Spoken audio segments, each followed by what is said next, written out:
There we Oh, go. here we go. Okay. All Oh. right. All set. All set. Thank you. Formally, good evening and welcome to the March 3rd, 2024 Form-Based Code Area Working Group meeting. I am Daniel Weir and I will be chairing the meeting tonight. We're holding this virtual public meeting tonight and all participants are joining remotely to orient people to the virtual environment and cover some specifics. The meeting tonight is available to join from the Form-Based Code Area Working Group webpage, the county's events calendar, and at the top of today's agenda. There's also a dial-in phone option for those who wish to use it. I know that we are joined by at least one person by phone, and I will be taking the opportunity to call on them as to make sure that Linda, that you have an opportunity to weigh in. If anyone loses internet connectivity, please reconnect with us by phone. Please keep your video turned off and microphone muted until you're called upon. Turn off sound to any other devices around you to minimize interference. These tools are located as icons on your toolbar. If you do not see the toolbar, try tapping or clicking on the center of your screen and it will pop up. When called upon to speak, you must unmute yourself by clicking on the microphone icon that is located on your meeting command bar. The moderator does not have the ability to unmute you. If you're dialing in by phone, please press *6 to unmute. When you're finished speaking, please dial *6 to remute your microphone. The meeting chat is active for participants who need technical assistance only, and it should not be used for discussion, public comment, questions about agenda items, or requests for more information. All public comments must be shared verbally for the record during the assigned public testimony periods. Additional notes for members of the area working group: if you wish to be recognized to speak on an item, please turn on your video feed and leave your microphone muted. One moment, please, Warren. I've got to finish reading this. I'll be done in just a minute. I'll use video feeds that are on as an indicator of who'd like to speak, and once you've been recognized, you may unmute. Once you've completed speaking, please turn off your video and turn off your microphone. This is where I would normally ask if we have anyone by joining us by phone. Linda, you've already identified yourself. Thank you. Additional notes, I don't think we have any public speakers, but if we do, you'll be called upon to speak at the end of the meeting. And a reminder that tonight's meeting is a public forum and it will be recorded and posted to the county website. All information associated with tonight's meeting, whether written or spoken, is subject to Freedom of Information Act requirements. Ms. Sontag, I'll go to you to kick us off. Actually, before I do that, let me just do a quick round of introductions. I'm just going to call on folks' names from the area working group and then have Ms. Sontag introduce who has joined us from the applicant and staff. Mark Cole, are you here? Betty Siegel? Noreen Quill, I've seen you. Arlington, no. Yep, thank you. Do we have anyone from Arlington View? And I don't see Glenn McCullough from Barcroft. Kathy Guernsey? Ed Miltenberger, Columbia Heights? Linda Dye, Douglas Park, I know you're with us. James Smith, Foxcroft Heights? I see Jim Smith. I see a Jim Smith. I'm going to assume that that's the same until I'm told otherwise. Michelle Stallhut, Penrose? Michelle, I saw your name at one point there. Thank you. I believe that our architect developer member is still a vacancy. Do we have anyone from Columbia Pike Partnership? Yep, Amy McWilliams here. Thank you, Amy. Ms. Sontag, to you. Thank you. I'm Olivia Sontag with the Planning Division. And I'm going to turn it over to Lauren Riley to provide the applicant presentation. And then if there are any blanks for me to fill in at the end, I'll follow after your presentation if you want to introduce yourself and any members of your team that might be available for questions. Sure thing. Thanks, Olivia. Hi, good evening, everyone. It's good to virtually see you all again. I know we just spoke on Monday at our overall advisory working group for the master development plan of Barcroft. And so happy to be back before you for another renovation project. As you know, while that larger master planning effort's underway, and I'm glad we're starting those conversations. While we're doing that, we'll be continuing to move forward with these renovation use permits that are in areas of the conservation area that are not subject to change. And so tonight I have with us, we have Tom Liebel with Mosley Architects, and then we have Alice Hageman with Gyre Lynch. Jeff Krebs is here with VICA. He'll be able to talk to you about the civil engineering and landscaping. And we've got a short presentation here for you, Alice, if you want to bring that up. I'll just give a brief presentation since this will be the third renovation use permit that we've done in less than a year. I know we talked with you all last June and last November about the previous phases. This renovation phase will be very, very similar to the one that you all just reviewed that was down at the tail of Barcroft, but it'll be in the first section as we wait for these slides to come up. Sorry, working on it. No, all good. All good.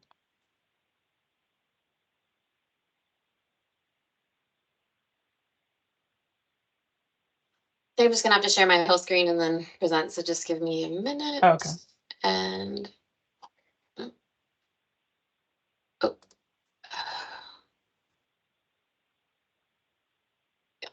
Yeah, there we go. Thank you, Alice. Okay. You want to go ahead and advance to the next slide? Okay. So this is a diagram I think we've all seen probably a million times at this point, but it does orient you to the property. Columbia Pike is on your left there. We've flipped the property on its side. Outlined in red is the limits of this use permit renovation. It's buildings 12 through 16. And you'll see that they're in section 1 of Barcroft, which was the first section of Barcroft that was developed in the early 1940s. So it has some of the most important features of these garden apartments here. And then in gray, you'll see where we've noted for you the location of the previous renovation use permits. That first one that Alice is outlining there we went through in July, and then that second one you all saw last November. So we're coming up, north of George Mason here and entering the first section of Barcroft. Next slide. And here's an aerial image as well, so you can kind of see where these buildings fit in relation to others in Barcroft. And I'll pause here just for a moment too to say I know this may seem the pattern of these renovation use permits and how we're drawing the lines and delineating might seem a little random to you, or the timing might seem without a pattern. But I'll say the reason we've chosen these specific buildings and the order in which we've chosen them has all to do with residential relocation, because Gyre Lynch is committed to relocate all residents on site. So the order in which the buildings which they pick have to have a certain unit mix so they can move residents out into current vacant units while these buildings are renovated, and then move them back in once that construction is done. And then in terms of the timing, all of these renovation use permits, as you all may be aware, will be all the units here will be made committed affordable units, and that's partly feasible due to tax credit financing, and the deadlines for those applications are in the middle of the year and the end of the year. So that's why you'll see this use permit coming for you now, and then a second one you'll see in a couple of months that we need to get through before that July deadline. Next slide.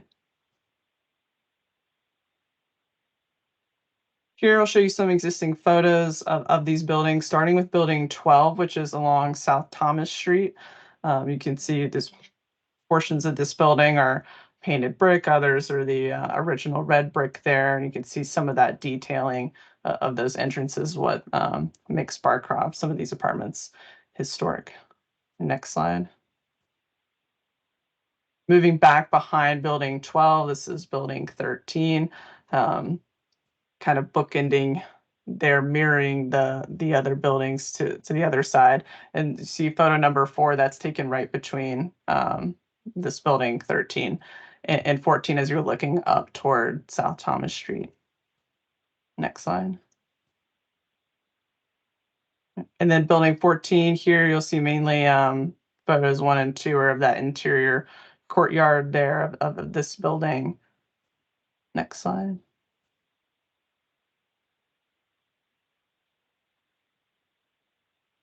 And then coming back up to South Thomas Street, building 15, along that frontage there, you can see what it looks like from South Thomas. And then as you go kind of behind the property into that courtyard inset there. And then jumping across the street to building 16, I know this one looks like it's 2 buildings, but it's really just one building with a connected there on the side. And I'll call your attention to the second photo on the top right. Similar to the previous use permit application that you all saw, we'll be creating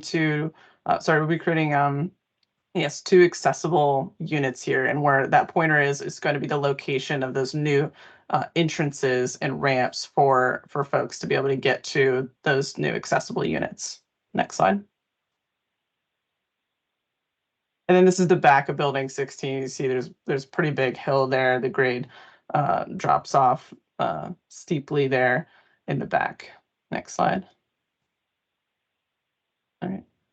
I won't read all of these bullets to you here, but we'll just summarize that the scope of the exterior renovations here is very, very similar to what you all saw the last use permit. Cleaning and repointing the brick. We're taking out those old heating and air systems, those boilers and PTAC units. So we'll be filling in those through the through wall systems on the front, and we'll be introducing some penetrations on the back for that new equipment. And then we'll also be, repairing, replacing other fixtures, roofs where needed throughout the site. And then, as I mentioned, as you can see outlined in yellow, we'll be converting 2 existing units to type A accessible units there in building 16. Next slide. Then another feature of what we've been doing as we go through each of these renovation areas is take a look at where we can create some gathering space, some enhanced landscaped amenity space for the residents here. And so Mr. Krebs has come up with these 2 spaces here to serve both the buildings on the west side of South Thomas Street, Plan South here.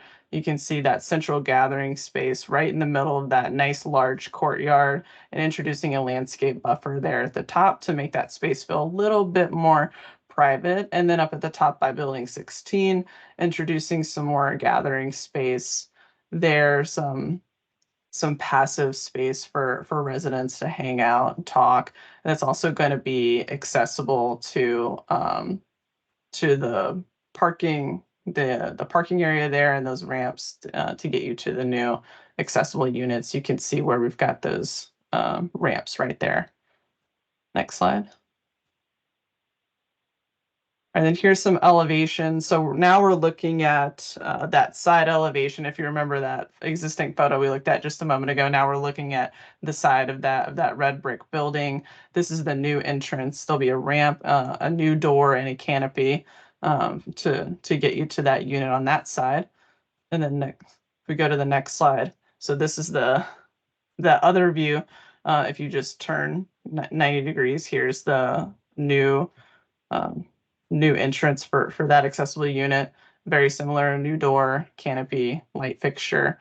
And I'll note here that like the last use permit, these new doors will be fiberglass per Virginia housing requirements. And for the canopies, I know in the past we've been asking for waivers from Virginia Housing. As you all may remember, they require canopies for all residential entrances, no matter where they are. And they also require aluminum or vinyl cladding of wood material on the buildings. We've asked for waivers, or we will be asking for waivers for those here. We did just hear back not too long ago that Virginia Housing accepted our waiver of those requirements on the first renovation phase that we all heard last June. So we're hopeful that they'll continue to do so. But I'll note that the canopies will remain on the accessible units, because those units can only be accessed via those doors, whereas other entrances in Barcroft, you can go through the common entrance to get to your unit. Next slide. And then here's a rendered image of what those 2 accessible units will look like, and what the ramping will look like there. Next slide. And then again, just to take a look at a little more closely what these entrances will look like. As I mentioned, we'll have that fiberglass door per Virginia housing requirement. Next slide. And then again, as required by Virginia Housing, those canopies we'll be requesting a waiver for all of them except for those on the accessible units. Those will remain. Next slide. And then this is just a summary of our application materials. We've submitted our form-based code use permit application, and we're requesting modifications for to setbacks and parking to allow these buildings to remain and to modify some of those parking areas to make them more efficient, as well as to provide accessible parking spaces for those 2 new units. And then we'll also be asking for modification of conservation area standards. And there's those two buckets there. The first are modifications that we're requesting to remain, which is those window replacements. Some of them are steel sash metal, and the basement windows will replace those with vinyl to match existing. We'll also be introducing some penetrations in the rear, as I mentioned, for heating and air systems. And we'll be asking for those 2 new doors to be made of fiberglass. Then that second bucket of modifications of the conservation area standards are those that we need to request, but we will ask Virginia Housing for a waiver for those requirements of the canopies and the cladding of wood trim. And that concludes our presentation. We've got the rest of our team here. We're available to answer any questions that you might have on this particular use permit. Hand it back to Olivia and Chair Weir. Yeah, thank you, Lauren. I'll briefly share my screen. I think Lauren covered everything that I had planned to cover, which is great. We didn't have to do any overlap. But I'll just briefly go through the process. Just wanted to let you all know, as Lauren mentioned, that this item did go to the Design Review Committee. And then it also went to the Historic Affairs and Landmark Review Board twice. And then this item will go to the Planning Commission either on April 8th or 10th, is on the April 11th agenda for the Housing Commission meeting. And then we plan to take this item to the County Board on April 20th. So with that, I think we'll open it up for questions about the application. I'm gonna, while I thank you, thank you both. While I wait to see any other hands come up from members of the working group or lights come on, I'm going to ask a brief question. We may have covered this before, and apologies if so, but remind me the units, the new heating and cooling systems, are the units currently centrally managed in terms of heating and cooling, and if you're doing pass-throughs, does that mean that they're going to be individually controlled? I assume you're putting like a ModCon boiler or something in there, but or something like that. But is that right? It was central and it will be individually. Yeah, I'll let Alice take that one. I was just gonna, so it used to be a central boiler with hydronic floor piping for the heating and PTAC window, through wall unit for cooling. And now we're going to do a mini split heat pump system where we'll have heating and cooling all individual to each unit. And I mean, they were able to control it before, but they'll be able to control it as well. But I have lived in a building with that has ostensibly has independent, in unit specific controls and a central boiler.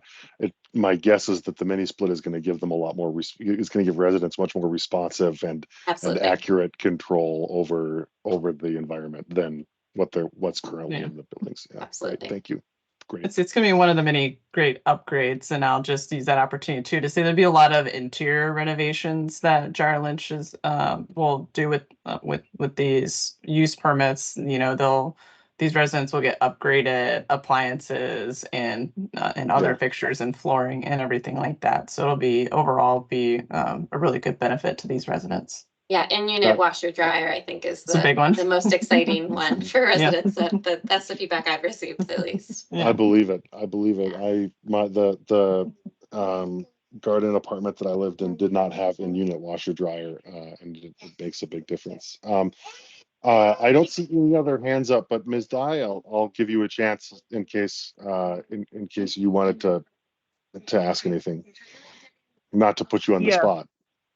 No, that's okay. I do have one question. I was looking at the going back to the Barcroft site-wide affordable housing financing plan dated December 11th, 23.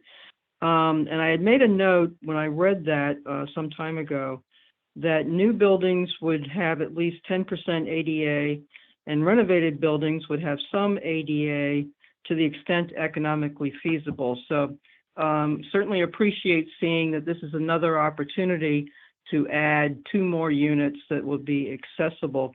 So I'm curious, I don't know if you can answer this, but I am curious, since you're clearly doing this in section by section, and that's absolutely understandable, this is an enormous project.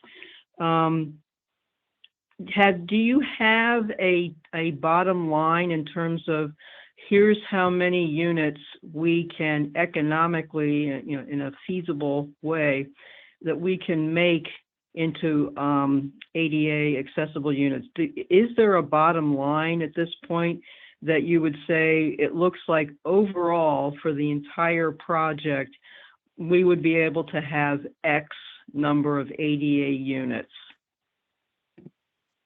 Thanks, Linda, for your question. And that's something that I actually asked our team quite early on too. And then as we look into this, you kind of you touched on part of it is that we're not able to identify right now every single place where we could create an accessible unit in the existing buildings to remain. We have to take this piece by piece because it's quite a large elephant. So Tom with Mosley and Jeff with VICA and Alice with Jerry Lynch have to all put their heads together each time we do one of these and figure out, does the grading work? Is the parking close enough to the units?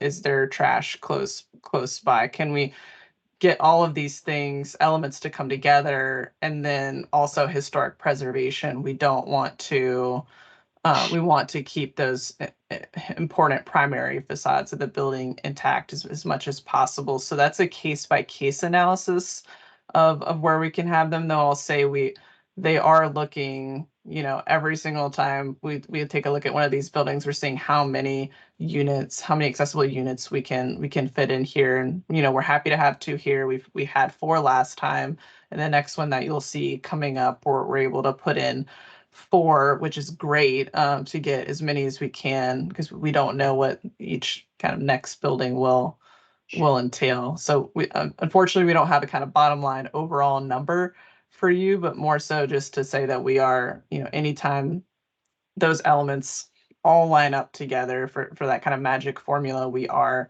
taking advantage of it. And I will say Oh, we have done some site-wide studies to try to stay ahead of that and try to create that bottom line number. Yeah. But the reality is, as we get deeper into the design details of each phase, sometimes we discover opportunities that aren't apparent from our kind of more high level reviews. So we're trying to, we are definitely staying ahead of it. We're trying to look at the whole site, but the reality is until we really focus design wise on each individual phase, that's when the true ability to create these units reveals itself. That sounds great. And Lauren, your explanation of how many factors have to pull together in order to make this actually feasible and practical for real people to live in real units in a viable way. There's no point in saying, well, we thought this would be an ADA thing, but it turns out that this factor doesn't work. Right. So I will say this is great. This is you great. mentioned, economic reasons, but the reality is I will say from our perspective, it's less economic at this point and more topographic. The site is very tricky with the intense grading that we see. So more often than not, our limitations are not financial, not economic, but instead just driven by the site itself, the existing conditions of the site. Yeah, and then I'll just note too that, we're hoping to make up for where we can't introduce accessible units into the existing buildings. We're hoping to make up for that in the new construction by providing adequate amount of units there that will be type A. Sure. Okay, that all sounds really good. I appreciate hearing that it's a constantly iterative process as you look at one piece after another. So that's great. Thank you. Of course. Thank you. That's all I've got, Dan. Thank you. Another question for want of any hands raised, and this is a little bit of a tangent, and I think it's been discussed before, so I'm just asking you to remind me. Is there a plan yet for the distribution of committed affordable units as between the renovated / rehabilitated buildings and the newly developed buildings? I think that there is concern, and again, thank you for indulging us on indulging me on this question, even though it's not directly part of the agenda. You know, there's always a concern that about concentration.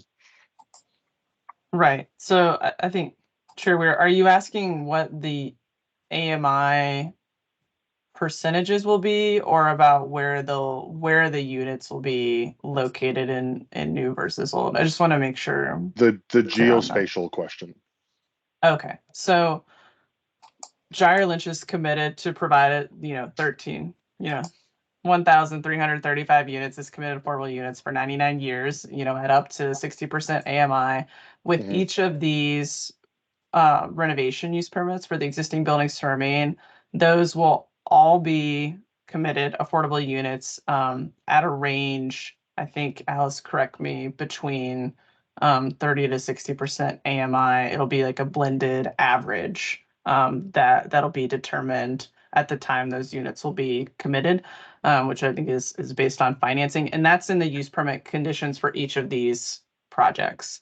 And then Okay. for the new construction yet, that's I don't think we have details on that we're ready to share in terms of where exactly those will be. But Alice, if you have more information. Yeah, I was just gonna say, Yeah. Lauren's right that we haven't like fully committed what blocks within Yeah. the new development will have the affordable buildings, for example. But I can say, we have, as Lauren said, our total number of committed affordable units will be that 1335 that we've committed to, and that's our target. It will happen. It's not a target. It's an actual. And we're renovating about 942 units in the conservation area, the buildings that are being renovated and will remain, which means we're about 400 units in the new development areas that will be affordable. The 900 odd Yeah. renovated units will all be cabs of some kind. Yeah. And then I think that I just heard you refer to the affordable buildings. So the idea is that the balance of the 400 units will be will not be dispersed among new developments, but will be put into one or more buildings. And that's driven by the LIHTC financing, right? So in order to make these affordable buildings work financially, we need the low-income housing tax credits, and the way that funding works, they need to be in properties, contained within a property as far as funding. And I would be kind of out of line to get too into the weeds of that, and but yeah, that's the reason behind that. I don't know that I'm looking to get into the weeds as to why that is. I'm satisfied with that answer for now. Thank you. Okay, and I'm happy to connect you with someone that can talk more of that financing lingo if you're interested. I'd be happy to connect you with the right people. I may take you up on that offer at some point. I was more curious about the actual sort of the bottom line decisions. But Ms. Thought, I see your hand is up, so I'm going to go to you. Just for the sake of asking questions, I'm not going to turn my camera on, but I just actually had a quick question. I appreciate all the work you're doing with working with residents and the historic preservation with all of these is great. I just had a question about the community amenities, and maybe you said it and I missed it, but as you're going through and like you said, you were like looking for areas for people to hang out or whatever. Did you talk to the residents about what they needed in terms of those types of areas? I'm just curious about how you're deciding what to put in those areas as we kind of go through all of these projects. Yeah. Alice, Jeff, do you want to take those? Yeah, I mean, I will say Gates Hudson, our on-site property manager, has been really involved. We have a resident services coordinator, so they have done extensive surveying and polling of the residents. We have regular sort of town hall meetings or opportunities for folks to interact with staff, you know, in person and in the evening events. But yes, so the resident amenities have been driven from resident survey. Excuse me. And Jeff, I don't know if you want us to speak real quick to the character of the spaces, what types of you know, spaces you're envisioning for these, you know, seating, grills, etc. Yeah, I think you covered it pretty well. I think for these initial phases, right, there are small interventions near each of the building groups to provide a sort of an enhanced amenity area for those residents specifically. And that's sort of happening use permit by use permit. And those things are, as Lauren said, some just a place to commune, a place to dine together, perhaps, you know, cook a meal, and then as well some additional planting to help sort of establish a bit of public-private sort of, you know, sort of not enclose the courtyards, but to sort of help delineate what might be considered, so people feel like this is something that kind of belongs to the building. And then in the background, we're working with staff on sort of the master planning of overall amenities for the Barcroft site, and those have yet to be sort of refined and placed. But there would be larger community amenities available to all residents. So right now we're focused on sort of the individual buildings and providing them with something that they don't have now. And then there's this larger thing happening in the background that will sort of flesh out as we go through the process. Yeah, to Jeff's point, we are, as he mentioned, we are planning a larger indoor, you know, we're talking about these outdoor amenities that we're creating with each renovation phase, but there is in the works a larger, you know, indoor resident amenity, more of your typical community center, but for the Barcroft residents, excuse me. So it's an amenity center for residents. And a lot of the functions there are based off of the resident feedback I mentioned that Gates Hudson collected. The reason we can't disperse those a little bit more evenly goes back to topography and accessibility and being able to make sure everyone can access these areas equally. So that's the reason that primarily you're seeing exterior amenities at the individual phases, and then this larger center is going to be developed down the road. Literally and figuratively, chronologically and literally down the road. Right. Thanks, I appreciate that, and I appreciate that. It leads to actually kind of a larger question I had, Olivia, about the other project, was generally how kids are engaging in this process. Like, if there are any, I know my daughter has a friend that lives in Barcroft, and so Yeah. I was just wondering, as part of this engagement process, if you talked to any of the kids around, or not just with this little process, but like kind of the bigger process too. And maybe, I don't know if that's a question for later, but I didn't ask it on Monday, and so just curious about the engagement sort of below the adult level. Yeah, I think we can get a little bit more into that in our next working group meeting, which will be on open space. So you'll have some more opportunities there if you attend that meeting. But I'm sure there's a lot of residents here who have children, and Alice, you can correct me if I'm wrong. I think they've been participating throughout the process, and we know a lot of kids like to ride their bikes around here. So we are providing some more spaces for bike parking in and around the buildings. And then as far as the upcoming amenities, I think we'll take a note just to make sure, you know, children, you know, activities for children are involved. And then from the staff side, we do have that survey that's out right now that's open till the 24th. I know we've had staff on site in the leasing office several days a week these past couple weeks, just to interact with residents. I'm not sure how much of that has been, you know, engagement with kids, or you know, kids have taken the survey at all. But we'll also have an open house coming up as well, which will be, you know, another period of time, likely on a Saturday, for residents to come and engage and give us feedback. So there will be more information to come on the exact, you know, date and time of that open house, but will be another good opportunity. Thanks, I appreciate it. I feel like there's sometimes a hole now that my kids are getting to this age where they're not really playground kids anymore. but they're also not big enough to hang out. And so they need like places that they want to hang out with their friends, you know, and like we're sort of, my daughter goes over there sometimes to hang out, and Yeah. they don't really have a place to hang out. So thanks, I appreciate it.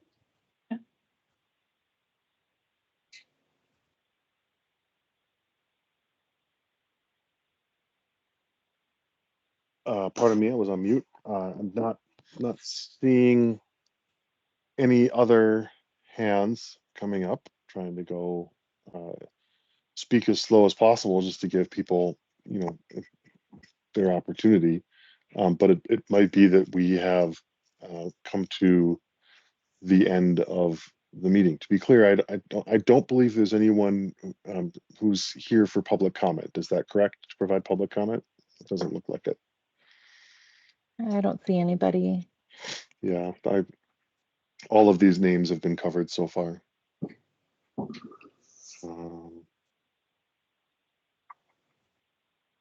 I think that means unless anyone has anything else that they want to jump in with, that we have covered the business for tonight. Is that do you agree, Ms. Sontag? Yes, I do. And there are no All right. other specific questions that you wanted to get feedback on? Okay. Not this evening. No, thank you. Well, thank right, you, well- everyone. Ms. Sontag, I'm gonna before we adjourn, Ms. Riley, you were gonna say something. I'm No, sorry. I was just gonna say, yeah, our team can head off now. I just wanted to thank everybody again, and we'll see you probably in a couple months for the next renovation use permit. So just wanted to plug that That's as well. exciting. Yeah. All right. Yeah, Well, thanks. thank you. Have a great Thanks, night. everyone. Thanks, everyone. Ms. Sontag, Thank you were you. going to give us, thank you all. You were going to give us some additional updates before we adjourn this evening. Is that right, Ms. Sontag? Yeah, these will be fairly brief. One of those updates was, yes, to let you all know that they have, just as of earlier this week, filed that that next renovation use permit at Barcroft. Although we haven't seen the plans yet, we do know there will be an additional 4 proposed type A accessible units, which is very exciting. I know they've been working really hard on trying to, again, ensure that they can locate those units, working with the HLRB on any kind of facade modifications that are necessary to accommodate those units and find approximate parking, et cetera. So that'll be another exciting one coming your way, likely in the May or June AWG meeting. But I'll follow up with an email just to send an update with kind of a forecast of some of these projects coming forward. The other update, the frame shop, which has been kind of hanging in the works for a while, is still progressing. We're still working with the applicant on working through some of the aspects of that project, mostly, you know, frontage improvements, and on a small site, also just how to meet some of their tree canopy requirements and open space requirements. So I don't have a date yet that one will come to the AWG, but we're hoping within the next couple months. So maybe sometime this summer. And then the Exxon station, which is adjacent to the Audi dealership. That one also is kind of on hold right now. The applicant's working through some of the staff comments that have been provided. So we don't have an ETA on when that item will come forward. And then the final project to flag with you, it's going to be a busy year, especially with all of the, you know, other Barcroft and larger land use analysis process ongoing. But the last project that was also just filed is a new form-based code kind of townhome development over at 2300 9th Street. It's that old commercial or office building off of 9th Street. So that has come in with a proposal for redevelopment with, I believe, 18 townhomes proposed. So that one's just in its very preliminary stages of review, but we will probably bring that to you sometime this fall for review. That's the I'm going to jump ahead of you, Amy. If I remember right, that was the site of a special GLUP study that was conducted 6 or 7 years ago, because that site the plan calls for transitional townhouses there, right? The neighborhoods code, and at one point there was an idea that it could be the subject of adaptive reuse for, I think it was an AHC option. I guess the question is, am I right that in remembering that the plan called for transitional townhouses there? And so this is basically in keeping with the plan? Yes, you are correct. Okay. So this is one of those cases where the existing kind of density, if you will, on site Greater is than, much yeah. higher than what the form-based code prescribes. So, yeah, but That's someone's finally figured out a way to make it pencil. We have had many conversations with potential buyers of the property on adaptive reuse, but ultimately it was determined that the building was just too old. The floor plates, no one could make it work for an adaptive reuse scenario. yeah, that's too bad, but it is what the plan calls for. Yeah. Better or for worse. Amy, I'm sorry. Oh, no, no worries. Two quick questions. I'm curious where Greenbrier is. If you know kind of where they are in their process. And I also understand, and this is something we learned very recently, it's our understanding that Insight Property Group has pulled out of the Elliott development, but I'm not positive about that.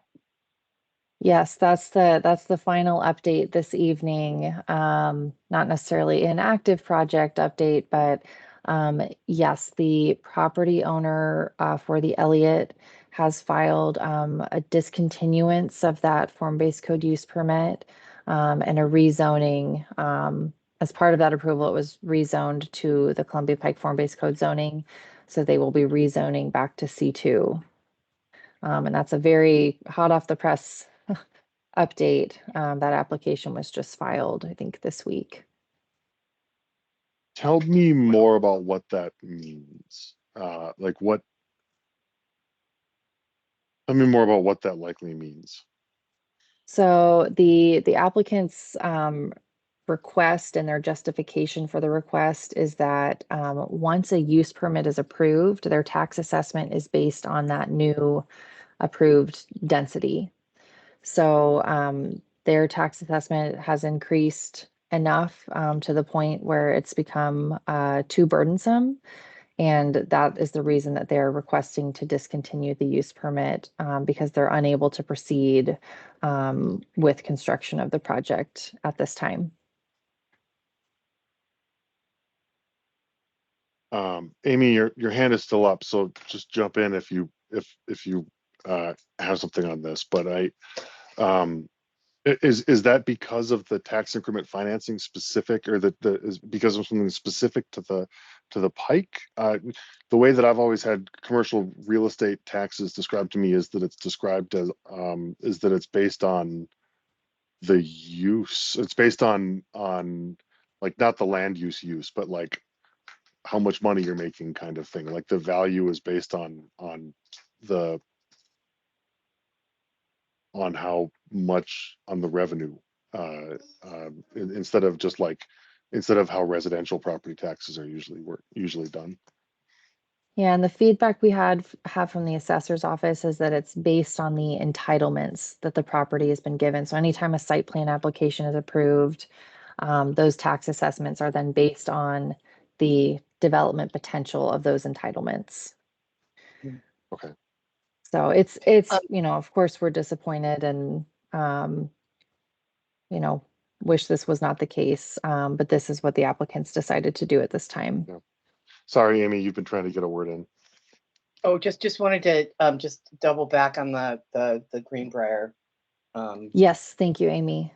So we also have questions in to the developer on that. We had been communicating with them this past fall. So we don't know what the latest update is other than that. I think at a previous AWG meeting, we shared that they did file, just as a backup plan, a by right townhome project. But we've not heard whether or not they're planning to proceed with the form-based code approved development, or if they're planning to shift to a by right option. Great, thank you. How public or not public is the recession filing? For the Elliott project, Yeah. I mean, it's public information because it's been filed. Okay. So you could access the, any of okay. the materials that they've submitted. So I would expect a thing that Joe Kecker told me once is that she figured out how to alert herself every time there's a new filing. She has automated Oh, that process. I need to know what that how to do that. We might all, I don't, yeah, me too. We might all be reading more about it sooner We rather than may. later. We may, but just so you know, that action for both the rezoning and the use permit discontinuance, both will have to go to the board. So it will, Okay. and the planning commission. So it will be a public process. Okay. Well, that'll be fun. And then Yeah. does it mean that I guess it just means that the tenants who are there are still there, right? Is that like but the Amy, I guess you probably have more, a more localized, for lack of a better word. I mean, like a lot of tenants have been moved along, and it's just really, it's not great. It's not Yeah. great.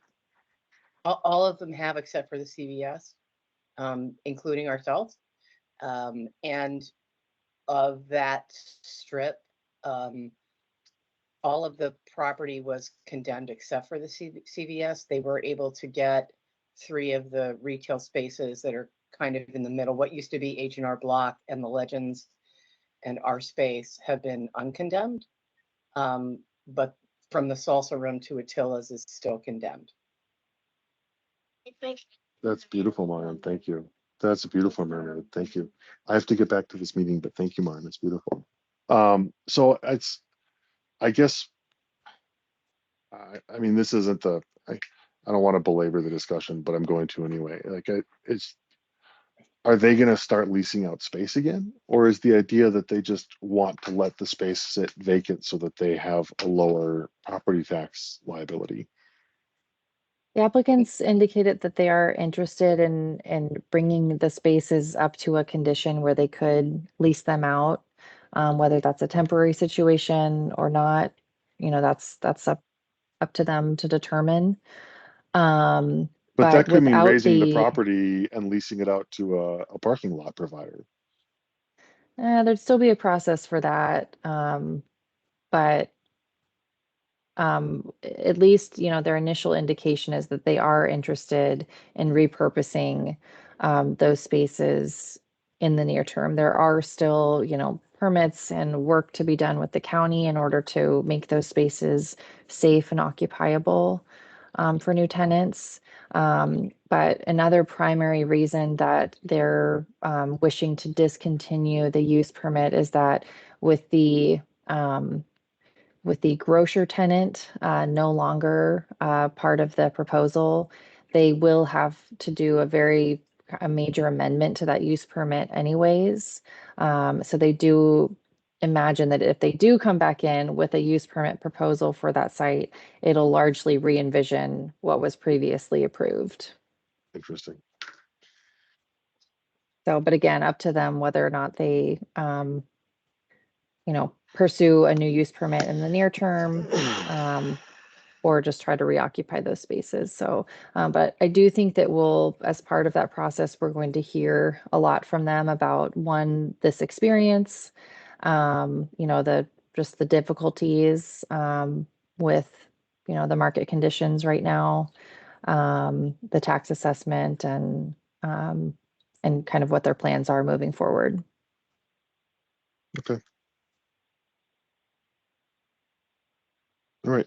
Well, thank you for letting Sorry, I us don't know. have better news this evening. No, I mean, it's not you, and I'm sorry if I don't mean to be interrogating either. It's I'm just No, not at all. that's a lot of not good. But on the other hand, I think we sort of had time to see it coming. So Yeah. So we don't have a timeline determined for that item, nor for any of the other items that I mentioned yet. But I'm hoping at our next AWG meeting, we'll be able to give a little bit more detailed information about each of those and when we anticipate they'll come back to the AWG. At present, we do not have any items scheduled for the April 3rd meeting, which is just around the corner. So I do anticipate that we may cancel that one. Also might be timely given that we have quite a few Barcroft working group meetings in April. yeah, So yeah. want to give some of you guys some time back. But then the next meeting we'll look at is on May 1st. All right. Well, unless anyone else has anything, then I think Sontag, I think that means we're done, right? Yep. Okay. I'll formally declare the meeting adjourned, and thank you to everyone who's still here. All right. Wonderful. Thank you, everybody. Have a good rest of the week, everyone.